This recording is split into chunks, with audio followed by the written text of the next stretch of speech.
ಕೃಷ್ಣ ಭಗವದ್ಗೀತೆಯ 15ನೇ ಅಧ್ಯಾಯದಲ್ಲಿ ಮೊದಲು ಆ ದೇವರ ಬಳಿ ನಾವು ಹೋಗಬೇಕಾದರೆ, ದೇವರನ್ನು ಕಾಣಬೇಕಾದರೆ, ದೇವರ ಜ್ಞಾನ ಪಡಿಬೇಕಾದರೆ ಏನು ಮಾಡಿಕೊಳ್ಬೇಕು, ನಮ್ಮ ಮನಸ್ಸಿನಲ್ಲಿ ನಾವು ಎಂಥ ಭಾವನೆಯನ್ನು ಹೊಂದಬೇಕು ಅದನ್ನೆಲ್ಲ ತಿಳಿಸ್ಕೊಂಡು ಹೋದ. ಆನಂತರ ಆ ಭಗವಂತನ ಮಹಾತ್ಮೆಯನ್ನು ತಿಳಿಸ್ಕೊಂಡು ಬರ್ತಾ ಇದ್ದಾನೆ. ಅದರಲ್ಲಿ ಈಗ ಬಹಳ ಮುಖ್ಯವಾದಂತಹ ಮಹಿಮೆ, ದೇವರ ನಾರಾಯಣನ ಬಹಳ ಮುಖ್ಯವಾದ ಮಹಿಮೆ, ಇದು ತಿಳಿಯಲೇಬೇಕಾದ ಮಹಿಮೆ. ಈ ಮಹಿಮೆ, ಈ ವಿಷಯ ನಮಗೆ ಗಟ್ಟಿ ಆಗಲಿಲ್ಲ ಒಳಗಿನಿಂದ ಅಂತೇಳಿದರೆ ನಾವು ದೇವರ ಬಗ್ಗೆ, ಕೃಷ್ಣನ ಬಗ್ಗೆ, ನಾರಾಯಣನ ಬಗ್ಗೆ ಏನೇನು ಮಾಡ್ತೇವೆ ಅದೆಲ್ಲವೂ ಕೂಡ ಸೊನ್ನೆಯಾಗಿಬಿಡ್ತದೆ. ಅದಕ್ಕೋಸ್ಕರ ಇದನ್ನು ಬಹಳ ಒತ್ತು ಕೊಟ್ಟು ಹೇಳ್ತಾ ಇದ್ದಾನೆ. ಏನು ಅಂತ ಹೇಳಿದರೆ, ದ್ವಾವಿಮೌ ಪುರುಷೌ ಲೋಕೆ ಕ್ಷರಶ್ಚಾಕ್ಷರ ಏವ ಚ ಕ್ಷರಃ ಸರ್ವಾಣಿ ಭೂತಾನಿ ಕೂಟಸ್ಥೋಕ್ಷರ ಉಚ್ಯತೆ. ಕೃಷ್ಣ ತಿಳಿಸ್ತಾ ಇದ್ದಾನೆ ಲೋಕೆ. ನೋಡ ಅರ್ಜುನ, ಲೋಕ ಅಂತ ಹೇಳಿದರೆ ಈ ಪ್ರಪಂಚ. ಪ್ರಪಂಚ ಅಂತ ಹೇಳಿದರೆ ಬರೀ ಭೂಮಿ ಅಂತ ಅಷ್ಟೇ ಅರ್ಥ ಅಲ್ಲ, ಮತ್ತು ಇಡೀ ಬ್ರಹ್ಮಾಂಡ, ಯೂನಿವರ್ಸ್, ಇಡೀ ಬ್ರಹ್ಮಾಂಡದಲ್ಲಿ ಅದನ್ನು ಲೋಕ ಅಂತ ಕರೀತಾ ಇದ್ದಾರೆ. ಯಾವುದನ್ನು ನಾವು ನೋಡಲಿಕ್ಕೆ ಸಾಧ್ಯವಿದೆಯೋ ಅಂಥದ್ದು, ಅದು ಬರಿಗಣ್ಣಿನಿಂದ ಅಥವಾ ದಿವ್ಯ ದೃಷ್ಟಿಯಿಂದ. ಇನ್ನೊಂದೇನು ಅಂತ ಹೇಳಿದರೆ, ಲೋಕ ಅಂತ ಹೇಳಿದರೆ ಆಲೋಚನೆಯನ್ನು ಮಾಡಿದಾಗ ಅಂತ ಹೇಳಿದರೆ ನಾವು ಅವಲೋಕನ ಅಂತ ಹೇಳ್ತೇವೆ. ಆ ರೀತಿ ಅವಲೋಕನವನ್ನು ನಾವು ಮಾಡಿದಾಗ, ಯೋಚನೆಯನ್ನು ಮಾಡಿದಾಗ, ಯಾವ ರೀತಿ ಅಂತ ಹೇಳಿದರೆ ನನಗೆ ತಲೆಗೆ ತೋಚಿದಾಗ ಯೋಚನೆ ಮಾಡಿದಾಗಲ್ಲ, ಮತ್ತು ಎಲ್ಲ ಶಾಸ್ತ್ರಗಳನ್ನು ಇಟ್ಟುಕೊಂಡು, ವೇದಗಳನ್ನು ಇಟ್ಟುಕೊಂಡು ನಾವು ಯೋಚನೆಯನ್ನು ಮಾಡಿದಾಗ ನಮಗೆ ಗೊತ್ತಾಗುವುದೇನು ಅಂತ ಹೇಳಿದರೆ, ಅಂದರೆ ಈ ಎಲ್ಲ ಶಾಸ್ತ್ರಗಳು, ವೇದಗಳು ಇವುಗಳನ್ನೆಲ್ಲ ನಾವು ಇಟ್ಟುಕೊಂಡು ಯೋಚನೆ ಮಾಡಿದರೆ ನಮಗೇನು ಗೊತ್ತಾಗುತ್ತೆ ಅಂತ ಹೇಳಿದರೆ, ಪುರುಷೌ ದ್ವೌ ಇಮೌ ಪುರುಷೌ ದ್ವೌ, ಈ ಪುರುಷರು ಇಬ್ಬರು. ಈ ಅಂತ ಯಾಕೆ ಹೇಳ್ತಾ ಇದ್ದಾನೆ, ಇಮೋ ಅಂತ ಯಾಕೆ ಹೇಳ್ತಾ ಇದ್ದಾನೆ ಅಂತ ಹೇಳಿದರೆ, ಇವರಿಬ್ಬರು ಪ್ರಸಿದ್ಧರು ಅಂತ, ಪ್ರಸಿದ್ಧರಾಗಿರುವಂಥವ್ರು. ಅದಕ್ಕೋಸ್ಕರ ನಾವು ಯಾವತ್ತು ಹೇಳ್ತಾರೋ ಪ್ರಸಿದ್ಧರಾದವರು, ಇವರು ಗೊತ್ತಿಲ್ಲ ನಿಮ್ಗೆ ಯಾರು ಅಂತ, ಆ ರೀತಿ ಅಂಥವರು ಇಬ್ಬರು ಪುರುಷರು. ಪುರುಷರು ಅಂತ ಹೇಳಿದರೆ ಇಲ್ಲಿ ಗಂಡಸರು ಅಂತ ಅರ್ಥದಲ್ಲಿ ಹೇಳ್ತಾ ಇರೋದಲ್ಲ. ಮತ್ತು ಹೇಳಿದರೆ ಪುರುಷ ಅಂತ ಹೇಳಿದರೆ ಚೇತನ ಎಂಬ ಅರ್ಥದಲ್ಲಿ. ಚೇತನ ಅಂತ ಹೇಳಿದರೆ ಜ್ಞಾನ ಇರುವಂಥವರು. ಯಾರಿಗೆ ಜ್ಞಾನ ಇದೆಯೋ ಅವರು ಚೇತನ. ಜ್ಞಾನ ಇಲ್ಲದೆ ಇರುವಂಥದ್ದು ಅಚೇತನ, ಅದೇ ಜಡ. ಯಾಕೆ ಚೇತನ, ಅದನ್ನು ಪುರುಷ ಅಂತ ಯಾಕೆ ಕರೀತಾರೆ ಅಂತ ಹೇಳಿದರೆ, ಪುರುಷ ಶಬ್ದಕ್ಕೆ ಅನೇಕ ಅರ್ಥ ಸಂಸ್ಕೃತದಲ್ಲಿ. ಅದರಲ್ಲಿ ಒಂದರ್ಥ ಏನು ಅಂತ ಹೇಳಿದ್ರೆ ಪುರಿಶೇತೆ. ಪುರಿ ಅಂತ ಹೇಳಿದರೆ, ಪುರ ಅಂದರೆ ಈ ದೇಹ, ಈ ದೇಹದೊಳಗೆ ಇರುವವನು. ಈ ದೇಹದೊಳಗೆ ಯಾರಿದ್ದಾನೋ ಅವನು ಪುರುಷ. ಯಾರು ಅಂತ ಹೇಳಿದ್ರೆ ನಾವೇ, ಜೀವರೇ. ಯಾವುದನ್ನು ಅರ್ಥ ಮಾಡ್ಕೊಳ್ತಾ ಇದ್ದೇವೆ, ಯಾಕಂದರೆ ಇವಾಗ ಈ ಭಗವದ್ಗೀತೆಯನ್ನು ಹೇಳಿದರೆ ಈ ದೇಹಕ್ಕೇನೋ ಅರ್ಥ ಆಗೋಲ್ಲ. ಮತ್ತು ದೇಹದೊಳಗೆ ಒಬ್ಬ ಕೂತಿದ್ದಾನೆ, ಅವನಿಗೆ ಅರ್ಥ ಆಗ್ತಾ ಇದೆ, ಅದ್ಯಾರೋ, ಅದೇ ನಾನು ಅಂತ ಹೇಳ್ತಾ ಇರುವಂಥವನು. ಅವನೇ ಚೇತನ, ಅಂದರೆ ಅರ್ಥ ಮಾಡಿಕೊಳ್ಳುವ ತಾಕತ್ತಿರುವವನು, ಒಳಗೆ ಜ್ಞಾನ ಇರುವಂಥವನು. ಅದಕ್ಕಾಗಿಯೇ ಈ ಜೀವ ಈ ದೇಹದಿಂದ ಹೊರಟೋದ ಮೇಲೆ ಹೆಣದ ಮುಂದೆ ನಾವು ಏನು ಹೇಳಿದ್ರೂ ಅರ್ಥ ಆಗಲ್ಲ ಅದಕ್ಕೆ. ಯಾಕೆಂದರೆ ಅದು ಜಡ, ಅಚೇತನ. ಚೇತನ ಒಳಗೆ ಇರುವಂತಹ ಜೀವ. ಅದಕ್ಕಾಗಿ ಅವನನ್ನು ಪುರುಷ ಅಂತ ಕರೀತಾರೆ.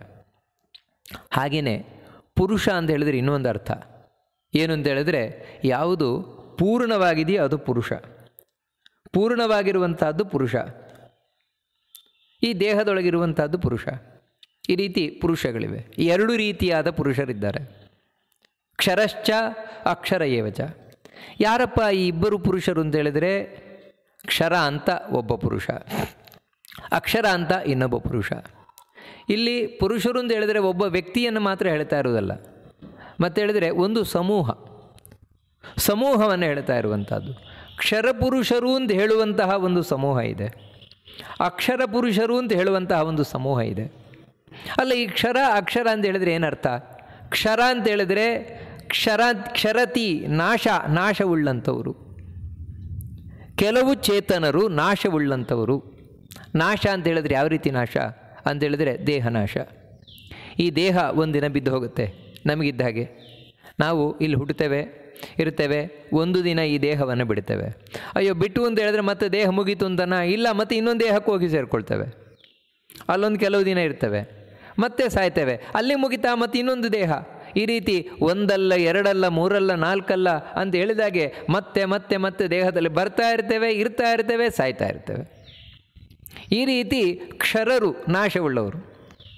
ಈ ರೀತಿ ದೇಹವನ್ನು ಕಳೆದುಕೊಳ್ಳುವುದು ಒಂದು ವಿಧವಾದ ನಾಶ. ಆದರೆ ಇನ್ನೊಂದೇನು ಅಂತ ಹೇಳಿದರೆ ಯಾವತ್ತೂ ಅಳ್ತಾ ಇರೋದು ದುಃಖ. ದುಃಖ ಅನ್ನುವಂಥದ್ದು ಇನ್ನೊಂದು ವಿಧವಾದ ನಾಶ. ಅದು ಕೂಡ ನಮಗಿದೆ, ಯಾವಾಗಲೂ ದುಃಖವೇ. ಯಾಕೆಂದರೆ ಈ ದುಃಖಕ್ಕೆ ಮೂಲವೇ ಈ ದೇಹ.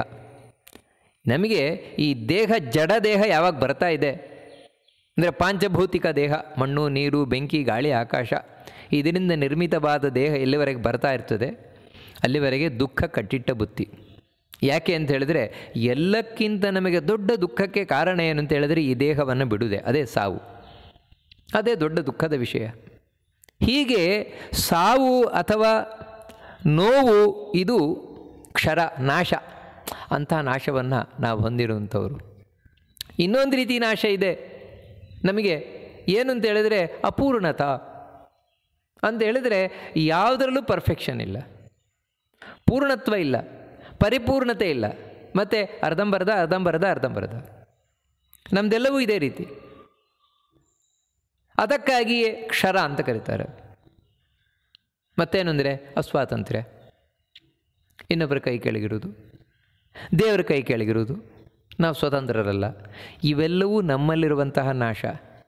ಈ ನಾಶ ಕೇವಲ ನಮಗೆ ಅಂತ ಹೇಳಿದರೆ ಮನುಷ್ಯರಿಗೆ ಮಾತ್ರ ಅಲ್ಲ, ಬ್ರಹ್ಮನಿಂದ ಪ್ರಾರಂಭ ಮಾಡಿ ಎಲ್ಲ ದೇವತೆಗಳಿಗೂ ಸಂಬಂಧಪಟ್ಟದ್ದು. ಯಾಕಂದರೆ ಬ್ರಹ್ಮನ ದೇಹವು ಒಂದು ದಿನ ಹೊರಟೋಗುತ್ತೆ. ಬ್ರಹ್ಮನಿಗೂ ಕೂಡ ಅಪೂರ್ಣತ ಅಂತ ಹೇಳಿದರೆ ವಿಷ್ಣುವನ್ನು ಹೋಲಿಸಿದರೆ ಬ್ರಹ್ಮನಲ್ಲಿಯೂ ಕೂಡ ಅಷ್ಟು ಪರಿಪೂರ್ಣತೆ ಇಲ್ಲ, ವಿಷ್ಣುವಿನಷ್ಟು ಪರಿಪೂರ್ಣತೆ ಇಲ್ಲ. ಅಂದರೆ ಪರಿಪೂರ್ಣತೆಯ ಮ್ಯಾಕ್ಸಿಮಮ್ ಲೆವೆಲ್ ಯಾರು ಅಂತ ಹೇಳಿದ್ರೆ ವಿಷ್ಣು.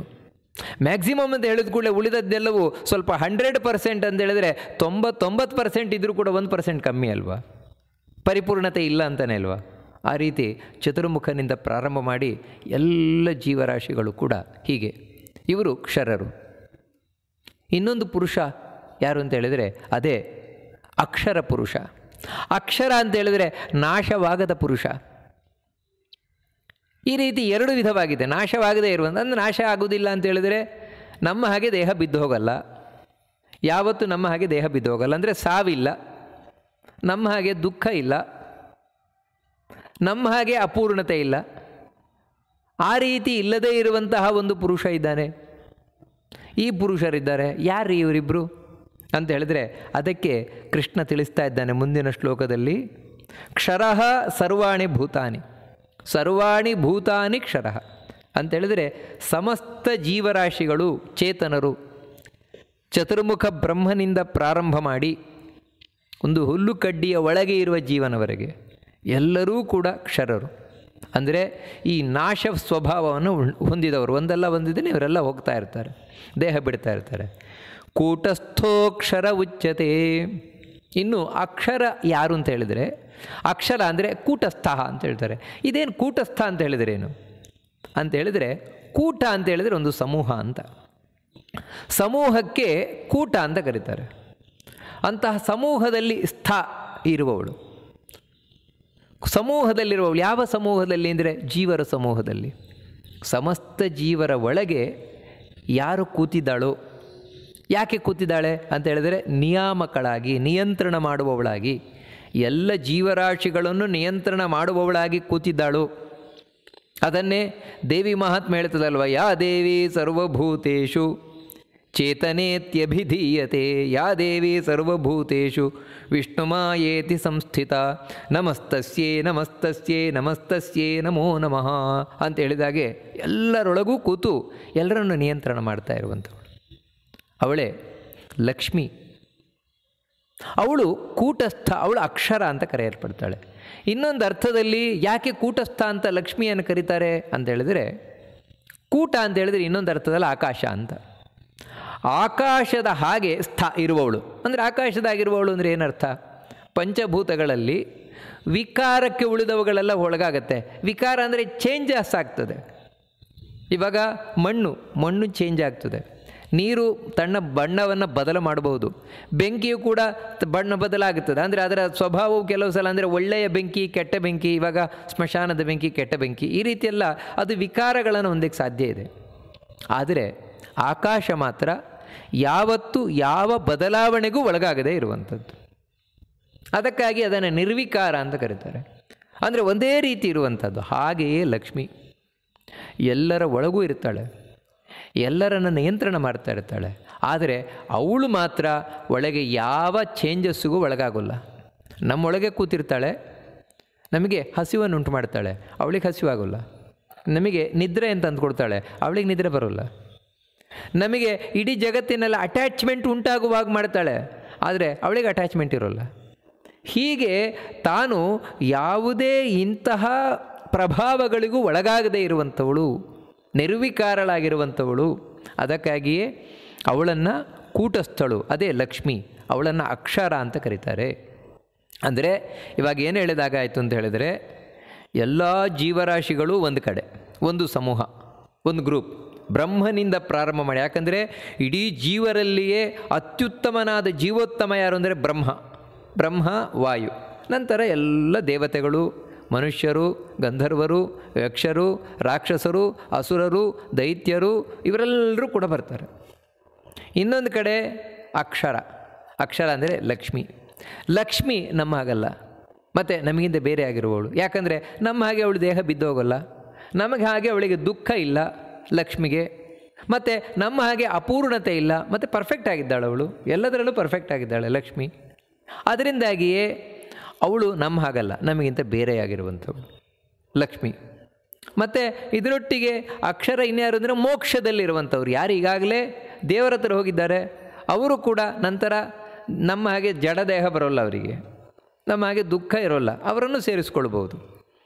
ಹೌದು, ಇದನ್ನು ಯಾಕೆ ಹೇಳ್ತಾ ಇದೆಯಾ ಕೃಷ್ಣ? ಈಗ ಇದರ ಅವಶ್ಯಕತೆ ಏನಿದೆ? ಇದೆ ಅಂತ ಹೇಳ್ತಾನೆ.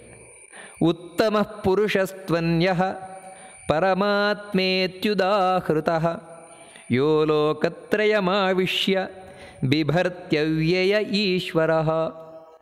ನೋಡು ಅರ್ಜುನ, ನಾನು ಯಾಕೆ ನಿನಗೆ ಈ ಕ್ಷರಪುರುಷ ಅಕ್ಷರ ಪುರುಷ ಇವರಿಬ್ಬರ ಬಗ್ಗೆ ತಿಳಿಸಿದೆ ಅಂತ ಹೇಳಿದರೆ, ಮೂರನೆಯವ್ರ ಬಗ್ಗೆ ತಿಳಿಸ್ಲಿಕ್ಕೋಸ್ಕರ ಅಂತ. ಉತ್ತಮ ಪುರುಷಸ್ತು ಅನ್ಯ. ಉತ್ತಮ ಪುರುಷಸ್ತು ಅಂದರೆ ಉತ್ತಮ ಪುರುಷನಾದರೋ ಅಂತ ಹೇಳಿದರೆ, ಉತ್ತಮ ಪುರುಷನಾದರೋ ಅಂತ ಹೇಳ್ತಾ ಇದ್ದಾಗೇ ಏನಾಯಿತು ಅಂತ ಹೇಳಿದರೆ, ಇವರಿಬ್ಬರಿಗಿಂತ ಬೇರೆಯಾಗಿರುವವನು ಇವರಿಗಿಂತ ವಿಶಿಷ್ಟನಾಗಿರುವಂಥವನು ಯಾರು ಅಂತ ಹೇಳಿದರೆ ಅನ್ಯ, ಬೇರೆಯವರು. ಅಂದರೆ ಇವರಿಬ್ಬರಲ್ಲೇ ಯಾರು ಸೇರಿದವನಲ್ಲ. ಅಂದರೆ ಇದು ಯಾರು ಉತ್ತಮ ಪುರುಷ ಅಂದರೆ ನಮ್ಮಾಗೆ ಯಾರು ಚೇತನ ಜೀವರಲ್ಲ, ಅಥವಾ ಲಕ್ಷ್ಮಿಯೂ ಅಲ್ಲ. ಲಕ್ಷ್ಮಿಯೂ ಉತ್ತಮ ಪುರುಷಳಲ್ಲ, ಬರೀ ಪುರುಷಳು.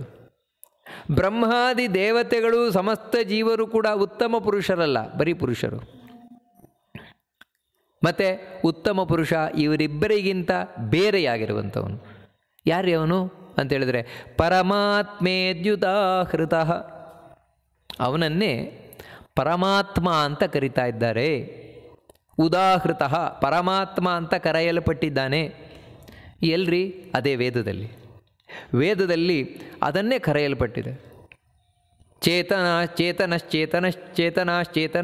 ಅಂತ ಕರೆಯುತ್ತಾ ಇದೆ. ಇವನು ಚೇತನಗಳಿಂದ ಮೀರಿ ನಿಂತವನು. ವಿಷ್ಣು ಸಹಸ್ರನಾಮದಲ್ಲಿ ನಾವು ನೋಡ್ತೇವಲ್ವ, ಭೂತಾತ್ಮ ಪರಮಾತ್ಮ ಚ. ಈ ರೀತಿ ನೀವು ವೇದ, ಶಾಸ್ತ್ರ, ಪುರಾಣ ಮುಂತಾದವುಗಳಲ್ಲಿ ತೆಗೆದು ನೋಡಿದರೆ ಯಾರು ಉತ್ತಮ ಪುರುಷ ಅವನು ಬೇರೆಯೇ ಇದ್ದಾನೆ, ಅವನೇ ಪರಮಾತ್ಮ. ಅದಕ್ಕೆ ಎಲ್ಲರೂ ಪರಮಾತ್ಮರಾಗ್ಲಿಕ್ಕೆ ಸಾಧ್ಯ ಇಲ್ಲ. ಪರಮಾತ್ಮ ಒಬ್ಬನೇ. ಆತ್ಮ ಅಂತ ಹೇಳಿದ್ರೆ ಚೇತನ. ನಾವು ಹಿಂದೆಯೇ ಕೇಳಿದ್ವು ಚೇತನ ಅರ್ಥ ಏನು ಅಂತ. ಅಂದರೆ ಜ್ಞಾನ ಇರುವಂಥವ್ರು.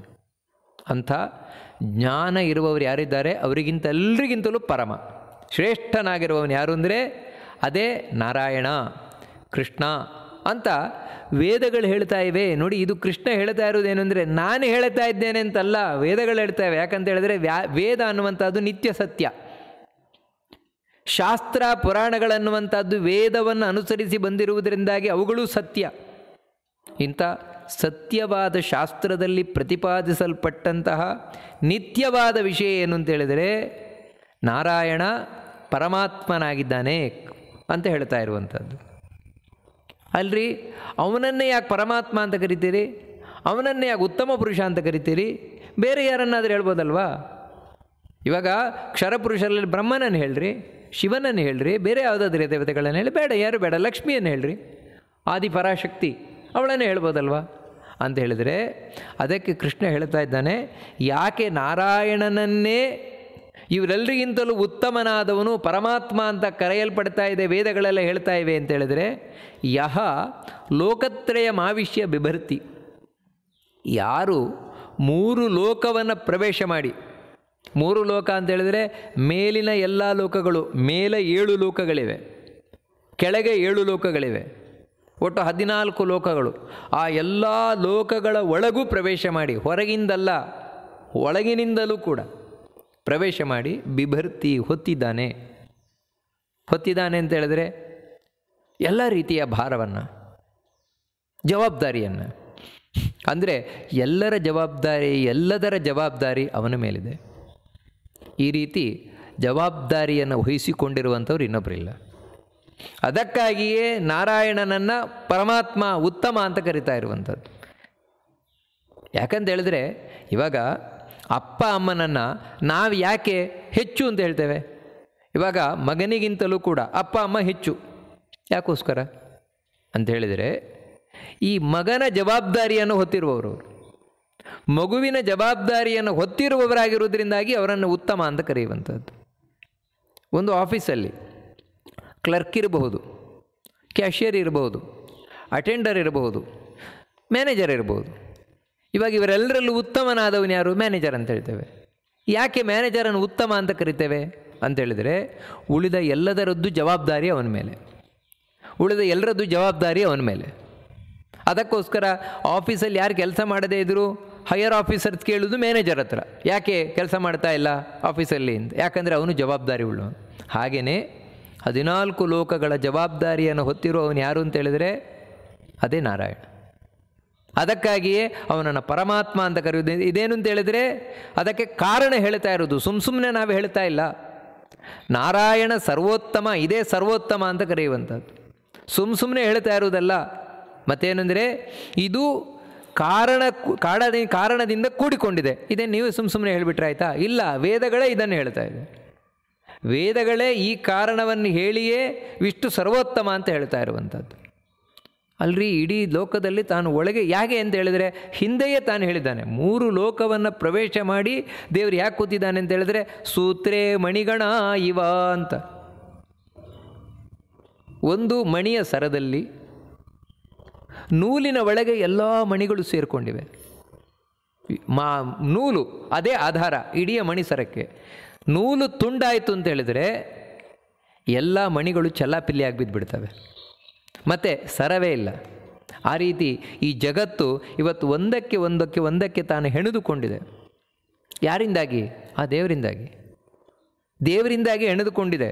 ಏನು ಬೇಡ, ಈ ದೇಹದಲ್ಲಿ ಮಣ್ಣು, ನೀರು, ಬೆಂಕಿ, ಗಾಳಿ, ಆಕಾಶ 5 ಒಟ್ಟಿಗೆ ಸೇರಿಕೊಂಡಿದೆ. ಯಾವ ರೀತಿ ಒಂದು ಕಟ್ಟಡದಲ್ಲಿ ಸಿಮೆಂಟು, ಮರಳು, ಜಲ್ಲಿ ನೀವೆಲ್ಲ ಒಟ್ಟಿಗೆ ಸೇರಿಕೊಂಡು ಗೋಡೆ ಆಗಿರ್ತದಲ್ವ, ಆ ರೀತಿ ಎಲ್ಲ ಭೂತಗಳು ಒಟ್ಟಿಗೆ ಸೇರಿಕೊಂಡಿದೆ. ಕಲಿಸಿದವರು ಯಾರು? ಇಟ್ಟವರು ಯಾರು? ದೇವರೇ. ಹಾಗೆ ದೇವರು ನೂಲಿನ ಹಾಗೆ, ನೂಲು ಯಾವ ರೀತಿ ಮಣಿಸರವನ್ನು ಹಿಡ್ಕೊಂಡಿದೆ ಆ ರೀತಿ ಇಡೀ ಜಗತ್ತನ್ನು ಪ್ರವೇಶ ಮಾಡಿ ಪ್ರತಿಯೊಂದನ್ನು ಒಳಗಿನಿಂದ ನೋಡ್ಕೊಳ್ತಾ ಇದ್ದಾನೆ. ಹಾಗಾಗಿ ಈ ಪ್ರಪಂಚ ಚೆನ್ನಾಗಿ, ಒಂದು ಮಣಿಸರ ಯಾವ ರೀತಿ ದಾರದಿಂದಾಗಿ ನಿಂತಿದೆಯೋ ಆ ರೀತಿ ಜಗತ್ತಿನಿಂದಾಗಿ ದೇವರಿಂದಾಗಿ ಜಗತ್ತು ನಿಂತಿದೆ.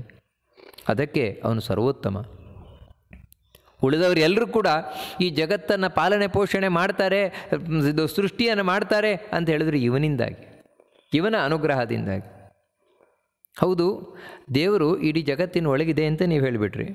ಹಾಗಿದ್ರೆ ಈ ಜಗತ್ತು ಒಂದು ದಿನ ನಾಶ ಆಗುತ್ತೋ ಇಲ್ವೋ? ಹೌದು, ನಾಶ ಆಗುತ್ತೆ. ಹಾಗಿದ್ರೆ ದೇವರು ನಾಶ ಆಗಬೇಕು. ಯಾಕಂದರೆ ಇವಾಗ ಮನೆ ಸುಟ್ಟೋಯ್ತು ಅಂತ ಹೇಳಿದ್ರೆ ಮನೆ ಒಳಗಿರುವವರು ಕೂಡ ಸುಟ್ಟೋಗ್ಲೇಬೇಕು ತಾನೆ ಅಂತ ಹೇಳಿದರೆ, ಅದಕ್ಕೆ ಕೃಷ್ಣ ಹೇಳ್ತಾ ಇದ್ದಾನೆ, ಇಲ್ಲ, ದೇವರ ವೈಶಿಷ್ಟ್ಯ ಏನು, ಆ ಪರಮಾತ್ಮನ ವೈಶಿಷ್ಟ್ಯ ಏನು ಅಂತ ಹೇಳಿದರೆ ಇಡೀ ಜಗತ್ತಿನ ಒಳಗೆ ನಿಂತು ತುಂಬಿದ್ದಾನೆ, ಇಡೀ ನಮ್ಮ ಎಲ್ಲರ ಒಳಗೂ ಕೂತಿದ್ದಾನೆ. ಆದರೆ ನಾವು ಸತ್ರು ಕೂಡ ಅವನು ಸಾಯೋಲ್ಲ, ಜಗತ್ತು ಸತ್ರು ಕೂಡ, ಜಗತ್ತು ನಾಶ ಆದರೂ ಅವನಾಗೋಲ್ಲ. ಯಾಕಂದರೆ ಅವನು ಅವ್ಯಯ. ಅವ್ಯಯ ಅಂತ ಹೇಳಿದ್ರೆ ನಾಶವಾಗದವನು. ನಾಶವಾಗದವನು ಅಂದರೆ ಸ್ವಭಾವವೇ ಹಾಗೆ. ದೇವರು ನಾಶವಾಗದ ಸ್ವಭಾವವುಳ್ಳವನು. ಅದರಿಂದಾಗಿಯೇ ಏನು ನಾಶ ಆದರೂ ಅವನು ನಾಶ ಆಗೋಲ್ಲ ದೇವರು. ಆ ಕಾರಣದಿಂದಲೇ ಇವಾಗ ಬೆಂಕಿಗೆ ಏನು ಹಾಕಿದ್ರೂ ಸುಟ್ಟೋಗುತ್ತೆ.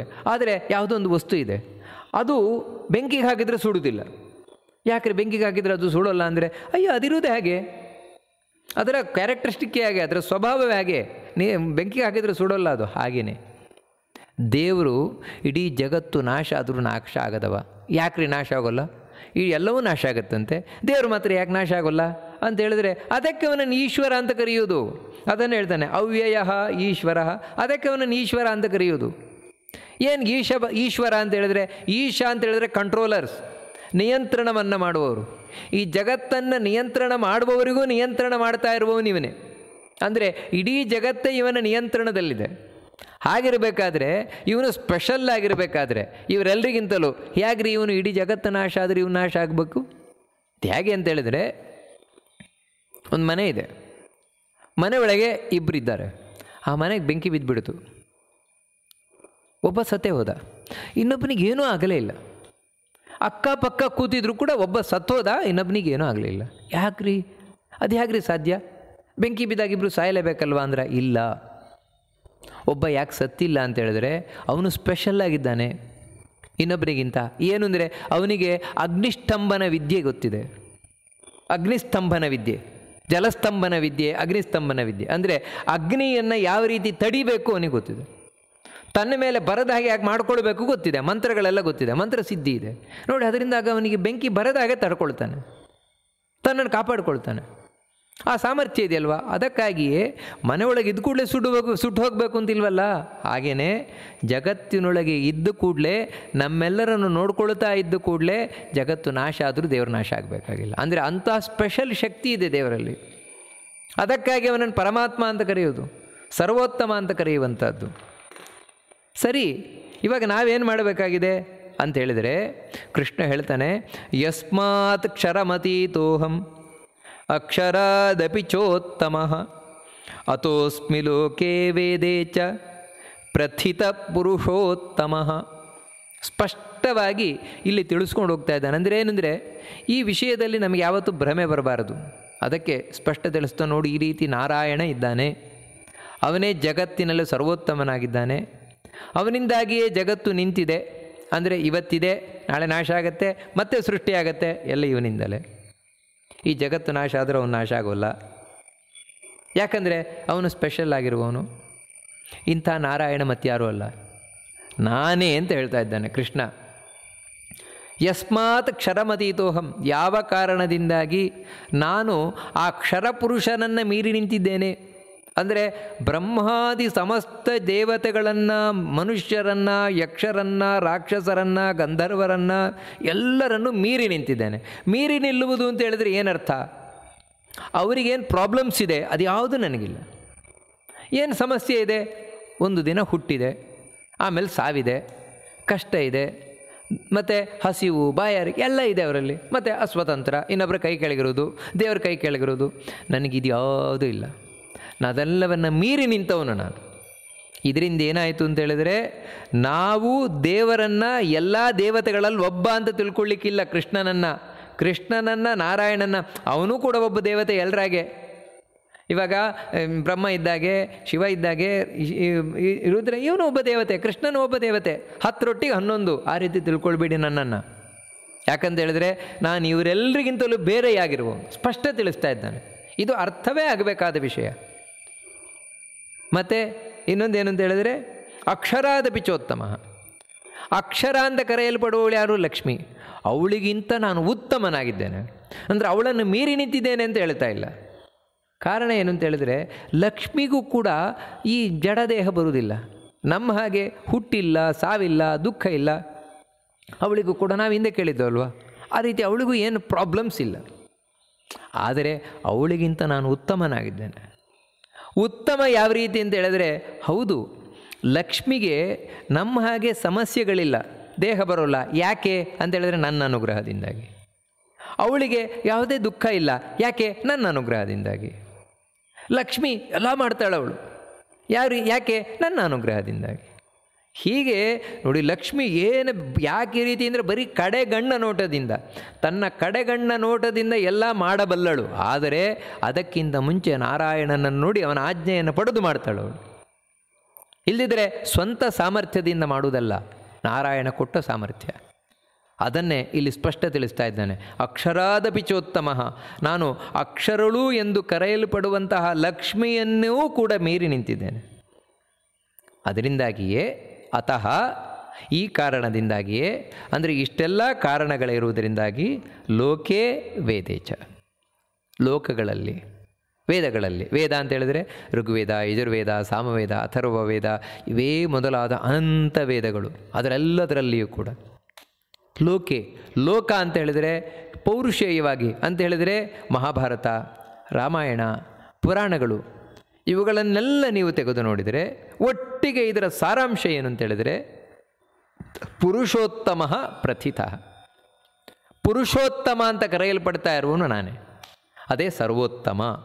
ಪುರುಷೋತ್ತಮ ಅಂತ ಯಾಕಂತೇಳಿದರೆ ಹಿಂದೆ ಇಬ್ಬರು ಪುರುಷರು ಬಂದರು, ಕ್ಷರಪುರುಷ, ಅಕ್ಷರ ಪುರುಷ.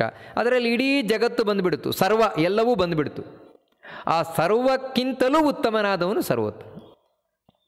ಇದೇ ಸರ್ವೋತ್ತಮ ಅಂತ ಹೇಳಿದ್ರೇನು ತಿಳ್ಕೊಳ್ಬೇಕಾದ ವಿಷಯ. ಅದರಿಂದಾಗಿ ನಾನೇ ಸರ್ವೋತ್ತಮ ಅಂತ ಹೇಳಿ ನಾನು ಹೇಳ್ಕೊಳ್ತಾ ಇರುವುದಲ್ಲ. ನೋಡಿ, ಕೃಷ್ಣ ಇಲ್ಲಿ ಹೇಳ್ತಾ ಇರುವುದು ನಾನಲ್ಲ, ಮತ್ತು ವೇದಗಳು ಹೇಳ್ತಾ ಇವೆ, ಶಾಸ್ತ್ರಗಳು ಹೇಳ್ತಾ ಇವೆ. ಅದರಿಂದಾಗಿಯೇ ನಾವು ಯಾವುದೇ ಒಂದು ವೇದವನ್ನು ಹೇಳಬೇಕಾದ್ರೆ ಮೊದಲು ಪ್ರಾರಂಭ ಮಾಡೋದೇ ಹರಿ ಓಂ ಅಂತ. ಅಥವಾ ನೀವು ಯಾವುದೇ ಒಂದು ಪುರಾಣವನ್ನು ಹೇಳಬೇಕಾದ್ರೆ ಶುಕ್ಲಾಂಬರಧರಂ ವಿಷ್ಣುಂ ಶಶಿವರ್ಣಂ ಚತುರ್ಭುಜಂ, ವಿಷ್ಣುವಿನ ಪ್ರಾರ್ಥನೆಯೊಂದಿಗೆ ಪ್ರಾರಂಭ ಆಗೋದು. ಯಾಕಂತ ಹೇಳಿದ್ರೆ ಅವನನ್ನೇ ಹೇಳ್ತಾ ಇರೋದು ಮುಖ್ಯವಾಗಿ ಎಲ್ಲವೂ ಕೂಡ ನಾರಾಯಣನೇ. ಆ ನಾರಾಯಣ ಬೇರೆ ಅಲ್ಲ, ಕೃಷ್ಣ ಬೇರೆ ಅಲ್ಲ, ಇಬ್ಬರು ಒಬ್ಬನೇ. ಹೌದು, ಇವಾಗ ಈ ರೀತಿ ನೀನು ಹೇಳಿದೆಯಲ್ವಾ, ಇದರಿಂದ ನನಗೇನಾಗಬೇಕಾಗಿದೆ, ನಾನೇನು ಮಾಡಬೇಕಾಗಿದೆ? ಅರ್ಜುನ ಕೇಳಿದರೆ ಅದಕ್ಕೆ ಕೃಷ್ಣ ಹೇಳ್ತಾನೆ, ಯೋಮಾಮೇವಮಸಮ್ಮೂಢೋ ಜಾನಾತಿ ಪುರುಷೋತ್ತಮಂ ಸ ಸರ್ವವಿದ್ಭಜತಿ ಮಾಂ ಸರ್ವಭಾವೇನ ಭಾರತ. ಭಾರತ ಸಂಬೋಧನೆ ಅರ್ಜುನನ ಕುರಿತು, ಹೇ ಭರತ ವಂಶದಲ್ಲಿ ಬಂದವನೇ, ಶ್ರೇಷ್ಠ ವಂಶದಲ್ಲಿ ಬಂದವನೇ, ಜ್ಞಾನದಲ್ಲಿ ಆಸಕ್ತಿ ಉಳ್ಳವನೇ, ಭಗವಂತನಲ್ಲಿ ಆಸಕ್ತಿ ಉಳ್ಳವನೇ. ಭಾ ಅಂದರೆ ಭಗವಂತ, ಅವನಲ್ಲಿ ರಥ ಅಂದರೆ ಆಸಕ್ತನಾದವನು, ಅಂದರೆ ಭಗವದ್ಭಕ್ತ ನೀನು. ನೋಡು, ಅದಕ್ಕಾಗಿ ನಿನಗೆ ಹೇಳ್ತಾ ಇದ್ದೇನೆ, ಇಷ್ಟು ವಿಷಯವನ್ನು ನಿನಗೆ ಹೇಳಿದೆ. ಯಾಕೆ ಹೇಳಿದೆ ಅಂತೇಳಿದರೆ, ಯಾವ ವ್ಯಕ್ತಿ ಏವಂ ಈ ರೀತಿಯಾಗಿ ಅಂತೇಳಿದರೆ, ಈ ಅಧ್ಯಾಯದಲ್ಲಿ ನಾನು ಯಾವ ರೀತಿ ಹೇಳಿಕೊಂಡು ಬಂದಿದ್ದೇನೆ ಆ ರೀತಿಯಾಗಿ ಮಾಂ ನನ್ನನ್ನು ಪುರುಷೋತ್ತಮಂ ಜಾನಾತಿ, ಪುರುಷೋತ್ತಮ ಅಂತ ತಿಳ್ಕೊಳ್ತಾನೆ, ಸರ್ವೋತ್ತಮ ಅಂತ ತಿಳ್ಕೊಳ್ತಾನೆ. ಅದು ಹೇಗೆ? ಅಸಮ್ಮೂಢ, ಅದು ಬಹಳ ಮುಖ್ಯವಾಗಿ ವಿಷಯ. ಅಸಮ್ಮೂಢ ಅಂತೇಳಿದರೆ ಮೂರ್ಖತನಕ್ಕೆ ಒಳಗಾಗದೆ ನನ್ನನ್ನು ಸರ್ವೋತ್ತಮ ಅಂತ ತಿಳ್ಕೊಳ್ತಾನೋ. ಅಲ್ರಿ, ಮೂರ್ಖತನಕ್ಕೆ ಒಳಗಾಗುವುದು ಅಂತ ಹೇಳಿದರೆ ಏನು? ಸರ್ವೋತ್ತಮ ಅಂತ ತಿಳ್ಕೊಂಡಾಗ ಅಂತ ಹೇಳಿದರೆ ಒಂದನೆಯದ್ದಾಗಿ ಸರಿಯಾಗಿ ತಿಳ್ಕೊಳ್ಳೋದೇ ಇರೋದು, ತಪ್ಪಾಗಿ ತಿಳ್ಕೊಳ್ಳೋದು. ಅಂದರೆ ತಪ್ಪಾಗಿ ತಿಳ್ಕೊಳ್ಳೋದು ಅಂತ ಹೇಳಿದರೆ ಯಾವುದೇ ಒಂದಕ್ಕೆ ಆಧಾರ ಬೇಕು, ಆಧಾರಪೂರ್ವಕವಾಗಿ ನಾವು ತಿಳ್ಕೊಳ್ಬೇಕು. ಇಲ್ಲಿದ್ರೆ ಏನೂ ಉಪಯೋಗ ಇಲ್ಲ. ಆ ಆಧಾರ ಸರಿ ಇರಬೇಕು. ಕೆಲವರೇನು ಅಂತ ಹೇಳಿದ್ರೆ ತಲೆಗೆ ತೋಚಿದಾಗಿ ತಿಳ್ಕೊಳ್ಳೋದು. ಹೌದು ಕೃಷ್ಣ ಹೇಳ್ತಾ ಇದ್ದಾನಲ್ವ, ಹೌದು ಕೃಷ್ಣನೇ ಸರ್ವೋತ್ತಮ, ಒಪ್ಕೊಂಡ್ರು. ಆದರೆ ಮೂರ್ಖತನ ಏನು ಮಾಡ್ತದೆ ಅಂತ ಹೇಳಿದ್ರೆ ಇನ್ನೊಂದು, ಇಲ್ಲ, ಕೃಷ್ಣನೇ ಸರ್ವೋತ್ತಮ, ಅವನೇ ಬ್ರಹ್ಮ, ಅವನೇ ಶಿವ, ಅವನೇ ಇಂದ್ರ, ಅವನೇ ಎಲ್ಲ. ನೋಡಿ, ಈ ರೀತಿ ಹೇಳಿಬಿಡ್ತಾರೆ. ಆದರೆ ಕೃಷ್ಣನಿಗೆ ಒಪ್ಪಿಗೆ ಇಲ್ಲ. ಅವನೇನು ಅಂತ ಹೇಳಿದ್ರೆ ಬ್ರಹ್ಮ ಶಿವ ಅವರನ್ನೆಲ್ಲ ಬೇರೆ ಅಂತ ಹೇಳಿದ್ದಾನೆ, ಇವರೆಲ್ಲರೂ ಕೂಡ ಕ್ಷರಪುರುಷರು, ನಾನಲ್ಲ ಅಂತ. ಅರ್ಥ ಆಗದೇ ಇದ್ದರೆ ಇಷ್ಟೆಲ್ಲ ತಿಳ್ಕೊಂಡು ಕೂಡ ರಾತ್ರಿಯೆಲ್ಲ ರಾಮಾಯಣ ಕೇಳಿ ಕಡೆಗೆ ರಾಮಗೂ ಸೀತನಿಗೂ ಏನು ಸಂಬಂಧ ಅಂತ ಹೇಳಿದಾಗ, ಅದಕ್ಕೋಸ್ಕರ ಆ ರೀತಿ ಆಗಬಾರ್ದು. ಮತ್ತು ಸರಿಯಾಗಿ ಅರ್ಥ ಮಾಡಿಕೊಳ್ಬೇಕು. ಇದೇ ನೋಡಿ ಆಶ್ಚರ್ಯ, ಜಗತ್ತಿನಲ್ಲಿ ಕೇಳಿದವರಿಗೆಲ್ಲ ಅರ್ಥ ಆಗೋದಿಲ್ಲ. ಭಗವದ್ಗೀತೆ ಕೇಳಿದ ಕೂಡಲೇ ಅರ್ಥ ಆಗೋದಿಲ್ಲ, ಭಗವದ್ಗೀತೆ ಓದಿದ ಕೂಡಲೇ ಅರ್ಥ ಆಗೋದಿಲ್ಲ. ಕಡೆಗೆ ಎಲ್ಲಿವರೆಗೆ ಅಂದರೆ ಸಂಸ್ಕೃತವನ್ನು ತಿಳ್ಕೊಂಡು, ವ್ಯಾಕರಣವನ್ನು ತಿಳ್ಕೊಂಡು, ವೇದವನ್ನು ತಿಳ್ಕೊಂಡು ಭಗವದ್ಗೀತೆಗೆ ನಾನು ಅರ್ಥ ಬರೀತೇನೆ ಅಂದರೆ ಹೊರಟರೂ ಕೂಡ ಭಗವದ್ಗೀತೆ ಅರ್ಥ ಆಗಬೇಕು ಅಂತಿಲ್ಲ. ಆಶ್ಚರ್ಯದ ಸಂಗತಿ. ಯಾಕೆಂದರೆ ಕೃಷ್ಣ ಅನುಗ್ರಹ ಮಾಡದೇ ಇದ್ದರೆ, ಕೃಷ್ಣನ ಅನುಗ್ರಹ ಆಗದೇ ಇದ್ದರೆ, ಕೃಷ್ಣನ ಅನುಗ್ರಹ ಮಾಡಿದಾಗ ಮಾತ್ರ ಮೂರ್ಖತನ ಹೊರಟೋಗುತ್ತೆ. ಮತ್ತು ಈ ಸರ್ವೋತ್ತಮ ವಿಷ್ಣು ಕೃಷ್ಣ ಸರ್ವೋತ್ತಮ ಎಂಬಂಥದ್ದು ಒಳಗೆ ಗಟ್ಟಿಯಾಗ್ತದೆ. ಅಂದರೆ ಒಳಗೆ ನಿಶ್ಚಯವಾಗಬೇಕದು, ಗಟ್ಟಿಯಾಗಬೇಕು, ಅದರಲ್ಲಿ ಸಂಶಯ ಬರಬಾರದು. 50-50 ಇತ್ತು ಅಂತ ಹೇಳಿದ್ರೆ ಮತ್ತೆ ಅದು ಮೂರ್ಖತನವೇ ಅಲ್ರಿ. ಅದು ಹೇಗೆ ಗೊತ್ತಾಗುತ್ತೆ 50-50 ಅಂತ ಹೇಳಿದ್ರೆ? ಯಾವತ್ತು ಸರ್ವೋತ್ತಮ ಅಂತ ನಾವು ತಿಳಿದದ್ದು ಯಾಕೋಸ್ಕರ? ಸುಮ್ಮನೆ ಅದನ್ನು ಹೇಳಲಿಕ್ಕಲ್ಲ. ಸರ್ವೋತ್ತಮ ವಾಯುಜೀವೋತ್ತಮ ಒಂದು ಬಾಯಲ್ಲಿ ಹೇಳಲಿಕ್ಕಲ್ಲ, ಮತ್ತು ನಮ್ಮ ಉಪಾಸನೆಯಲ್ಲೇ ಅಳವಡಿಸಿಕೊಳ್ಳಿಕ್ಕೆ, ನಮ್ಮ ಆರಾಧನೆಯೆಲ್ಲ ಅಳವಡಿಸಿಕೊಳ್ಳಿಕ್ಕೆ. ಅಂದರೆ ಈ ಹರಿ ಸರ್ವೋತ್ತಮ ವಿಷ್ಣು ಸರ್ವೋತ್ತಮ ಅನ್ನುವಂಥದ್ದು ರಕ್ತಗತವಾಗಬೇಕು. ಆಗಿದರೆ ಮಾತ್ರ ಅದು ಸಾರ್ಥಕ ಆಗುತ್ತೆ. ಹೌದು, ರಕ್ತಗತ ಆದರೆ ಯಾಗ್ರಿ ಗೊತ್ತಾಗುತ್ತೆ? ಮುಂದೆ ಹೇಳ್ತಾನೆ ಕೃಷ್ಣ. ನಿಮಗೆ ರಕ್ತಗತ ಆಯಿತಾ? ನಾನು ಹೇಳಿದ ವಿಷಯ ಅರ್ಥ ಆಯ್ತಾ ನಿಮಗೆ? ನೀವು ಏನು ಮಾಡ್ತೀರಿ? ಕೃಷ್ಣ ಹೇಳ್ತಾನೆ, ಯೋಮಾಮೇವಂ ಅಸಮ್ಮೂಢೋ ಜಾನಾತಿ ಪುರುಷೋತ್ತಮ. ಈ ರೀತಿ ಮೂರ್ಖತನ ಇಲ್ಲದೆ ಯಾರು ನನ್ನನ್ನು ಸರ್ವೋತ್ತಮ ಅಂತ ತಿಳ್ಕೊಳ್ತಾನೋ ಸಹ ಸರ್ವವಿದ್ ಭಜತಿ ಮಾಂ ಸರ್ವಭಾವೇನ ಭಾರತ. ಅವನು ಸರ್ವಭಾವೇನ, ಅವನು ಏನು ಮಾಡ್ತಾನೆ ಅಂದರೆ ಎಲ್ಲ ಪ್ರಕಾರದಿಂದಲೂ ನನ್ನನ್ನೇ ಆರಾಧನೆ ಮಾಡ್ತಾನೆ. ಸರ್ವೋತ್ತಮ ಅಂತ ತಿಳ್ಕೊಂಡ ಮೇಲೆ ಅಂದರೆ ಎಲ್ರಿಗಿಂತಲೂ ಉತ್ತಮನಾದವನು ವಿಷ್ಣು. ಉತ್ತಮ ಅಂತ ಹೇಳಿದ್ರೆ ಅರ್ಥ ಏನು ಅಂತ ಹೇಳಿದ್ರೆ ಶ್ರೇಷ್ಠ. ಹೇಗ್ರಿ ಶ್ರೇಷ್ಠನಾದವನು? ಒಳ್ಳೆ ಗುಣಗಳಿರುವುದರಿಂದಾಗಿ, ಉಳಿದ ಎಲ್ಲರಿಗಿಂತಲೂ ಹೆಚ್ಚಾಗಿ ಸಂಪೂರ್ಣವಾಗಿ ಒಳ್ಳೆ ಗುಣ ಇರುವುದರಿಂದಾಗಿ, ಸ್ವಲ್ಪವೂ ದೋಷ ಇಲ್ಲದೆ ಇರುವುದರಿಂದಾಗಿ, ನಮ್ಮಿಂದ ಏನನ್ನೂ ಬಯಸದೆ ಎಲ್ಲರನ್ನೂ ಹೊತ್ತಿರುವುದರಿಂದಾಗಿ, ಒಂದು ದೇಶವನ್ನು ಆಳುವಂತಹ ಪ್ರಧಾನಿ ಏನನ್ನೂ ಬಯಸದೆ ತಾನು ನಿಸ್ವಾರ್ಥವಾಗಿ ದೇಶವನ್ನು ಆಳ್ತಾನೆ ಅಂತ ಹೇಳಿದರೆ ಜನ ಎಷ್ಟು ಮೆಚ್ಚಿಕೊಳ್ತಾರೆ. ವಾಹ್ ವಾಹ್, ಎಂಥ ಪ್ರಧಾನಿ, ಎಂಥ ಪ್ರಧಾನಿ. ಆದರೆ ದೇವರು ಬರೀ ದೇಶವನ್ನಲ್ಲ, 14 ಲೋಕವನ್ನು ಹೊತ್ತು, ಹೊರಗಿನಿಂದ ಒಳಗಿನಿಂದ ಹೊತ್ತು, ನಮ್ಮ ಜವಾಬ್ದಾರಿಯನ್ನು ಹೊತ್ತು ಪ್ರತಿಯೊಂದು ನಡೆಸ್ಕೊಂಡು ಹೋದರೂ ಕೂಡ ನಮ್ಮಿಂದ ಏನನ್ನೂ ಬಯಸುವುದಿಲ್ಲ ಅಂತ ಹೇಳಿದ್ರೆ ಅವನು ಎಷ್ಟು ಒಳ್ಳೆಯವನು ಆ ದೇವರು. ಅವನಿಗಿಂತ ಒಳ್ಳೆಯವನು, ಅವನಿಗಿಂತ ಉತ್ತಮರಾದವರು ಇನ್ನೊಬ್ಬರು ಯಾರಿದ್ದಾರೆ? ಆ ರೀತಿ ನಮಗೆ ಗೊತ್ತಾದ ಕೂಡಲೇ ಯಾರೋ ಒಂದು ಚೂರು ಒಳ್ಳೆ ಗುಣ ಇದ್ದಾನೆ ಅಂತ, ಒಳ್ಳೆ ಗುಣ ಇದೆ ಅಂತ ಹೇಳಿದ ಕೂಡಲೇ ನಾವು ಅವರ ಅಭಿಮಾನಿಗಳಾಗಿಬಿಡ್ತೇವೆ, ಮತ್ತು ಅವ್ರ ಹಿಂದೆ ಬಿದ್ದು ಬಿಡ್ತೇವೆ ನಾವು. ನಮಗೆ ಪ್ರತಿಯೊಂದನ್ನೂ ಕೊಟ್ಟು ಹುಟ್ಟಿನಿಂದ ಸಾಯುವ ತನಕ ಅಲ್ಲ, ಹುಟ್ಟಿಗಿಂತ ಮುಂಚೆಯೂ ಸಾವಿನ ನಂತರವೂ ಪ್ರತಿ ಕ್ಷಣ ಕ್ಷಣ ಕ್ಷಣ ನಮ್ಮ ಯೋಗಕ್ಷೇಮವನ್ನು ನೋಡಿಕೊಳ್ತಾ ಇರುವಂತಹ ದೇವರ ಬಗ್ಗೆ ನಾವು ಇನ್ನೆಷ್ಟು ಅಭಿಮಾನ ಉಳ್ಳವರಾಗಬೇಕು, ಇನ್ನೆಷ್ಟು ಭಕ್ತಿ ಉಳ್ಳವರಾಗಬೇಕು. ಆ ಭಕ್ತಿ ಬಂತು ಅಂತ ಹೇಳಿದರೆ ಇದೇ ಸರ್ವೋತ್ತಮ ಅಂತ ಕರೆಯುವಂಥದ್ದು. ಅದಕ್ಕೆ ಹೇಳಿದ್ದು ರಕ್ತಗತ ಆಗಬೇಕು ಅಂತ. ಯಾವಾಗ ವಿಷ್ಣು ಸರ್ವೋತ್ತಮ ಕೃಷ್ಣ ಸರ್ವೋತ್ತಮ ಅನ್ನುವುದು ರಕ್ತಗತ ಆಯಿತು, ಆಗ ನೀವು ಮಾಡುವ ಆರಾಧನೆ ಪ್ರತ್ಯೇಕವಾಗಿರುವುದಿಲ್ಲ. ಅಂದರೆ ಆವಾಗ ಅವನು ಏನು ಪೂಜೆ ಮಾಡ್ತಾನೆ ಅದು ಕೇವಲ ದೇವರ ಕೋಣೆ ಒಳಗೆ ಕೂತು ಮಾತ್ರ ಅಲ್ಲ, ಅಥವಾ 1 ಗಂಟೆ ಮಾತ್ರ ಅಲ್ಲ. ಮತ್ತು ಅವನು ಬೆಳಗಿನಿಂದ ಸಂಜೆಯ ತನಕ, ಸಂಜೆಯಿಂದ ರಾತ್ರಿ, ರಾತ್ರಿಯಿಂದ ಬೆಳಗಿನ ತನಕ ಏನೇನು ಮಾಡ್ತಾನೆ ಎಲ್ಲವೂ ದೇವರ ಪೂಜೆ, ಪ್ರತಿಯೊಂದು ದೇವರ ಪೂಜೆ. ಯಾಕಂತೇಳಿದ್ರೆ ಅವನಿಗೆ ನೆನಪು ಬರ್ತಾ ಇರೋದು ದೇವರೇ. ಪ್ರತಿಯೊಂದು ಕಡೆಯೂ ದೇವರೇ ನೆನಪು ಬರ್ತಾ ಇರ್ತಾನೆ. ಊಟಕ್ಕೆ ಕೂರಲಿ ದೇವ್ರ ನೆನಪು ಬರ್ತಾನೆ. ನಾನು ನನ್ನೊಳಗಿರುವ ದೇವರಿಗೆ ಕೊಡ್ತಾ ಇದ್ದೇನೆ, ಇದನ್ನು ಆಹುತಿ ಕೊಡ್ತಾ ಇದ್ದೇನೆ.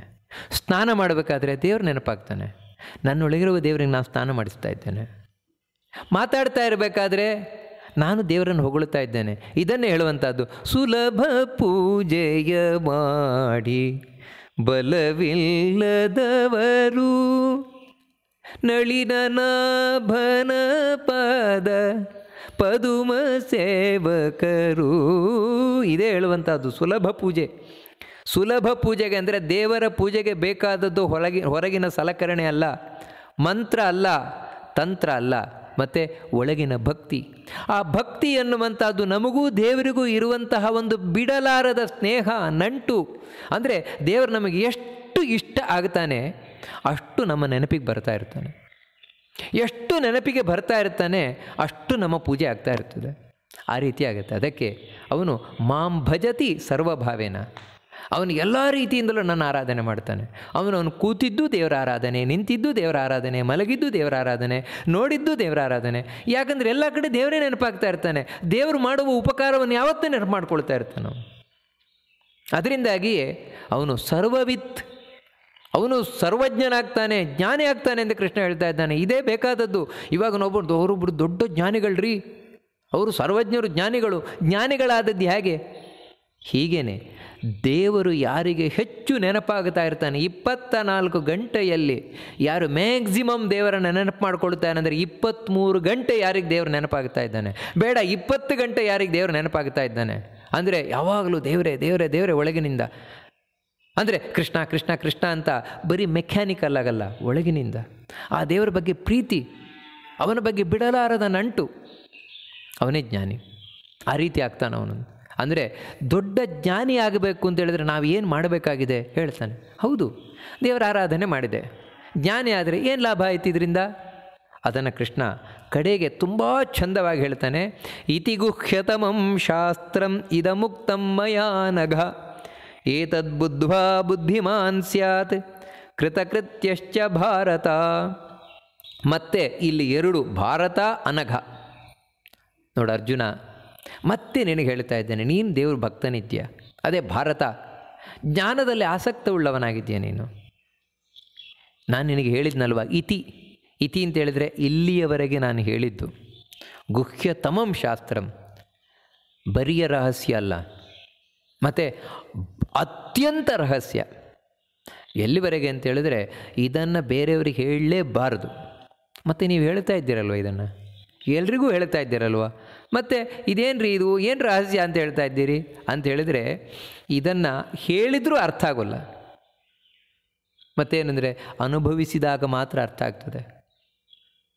ಮತ್ತು ಇದಕ್ಕೆ ಸರಿಯಾದ ಮಾರ್ಗದರ್ಶನ ಇದ್ದಾಗ ಮಾತ್ರ ಅರ್ಥ ಆಗುತ್ತೆ. ಮತ್ತು ನಮಗಿವಾಗ ಅರ್ಥ ಆಯ್ತಲ್ವ?